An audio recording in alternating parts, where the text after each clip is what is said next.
Sir masturbation వల్ల advantages ఏంటి? Disadvantages ఏంటి? హస్తప్రయోగం ఎక్కువ చేసుకోవచ్చా? అసలు చేసుకోకూడదా? హస్తప్రయోగం ఎప్పుడైనా సరే చేసుకోకూడదు అని యునానీ మెడిసిన్‌లో మేము చదివాము. మేము ప్రాక్టీస్‌లో ఏం చేస్తున్నామంటే చాలామంది ఎవరైతే వస్తారో వాళ్ళకు అంగస్తంభన ప్రాబ్లము, వాళ్ళకు వీర్యం తొందరగా ఎళ్ళిపోవడము, సైజు కుచించిపోవడము ఇలాంటి చాలా కంప్లెయింట్స్ తీసుకునేది ఎవరైతే వస్తున్నారో వాళ్ళందరిలో ఒకటి కామన్ ఏందంటే హస్తప్రయోగం, మాస్టర్బేషన్.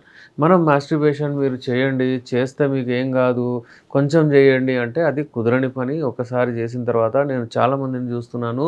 నా దగ్గర ఈ వీక్‌లోనే 25 మంది పేషెంట్స్ వచ్చారు ఈ వీక్‌లోనే. అందరికీ హస్తప్రయోగం అలవాటు. వాళ్ళు వివిధ రకాల ప్రాబ్లమ్స్‌తో సఫర్ అవుతున్నారు.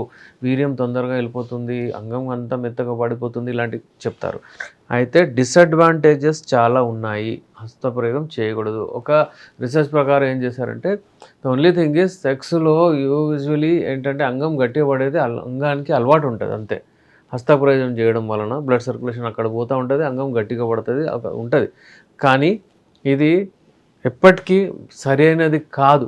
హస్తప్రయోగం అవాయిడ్ చేస్తేనే బెటర్. చాలామంది ఏమంటారంటే చేస్తారు, గిల్ట్ వస్తది వాళ్ళకు, పర్వాలేదు ఏం లేదు. ఒకవేళ కంపల్సివ్ డిజార్డర్‌లో పోతే ప్రాబ్లమ్ అయితదంటారు. కానీ నేను సామాన్యంగా ఏం చేస్తున్నానంటే కంపల్సివ్ డిజార్డర్ అయిపోతది, వాళ్ళకి అలవాటు అయిపోతది.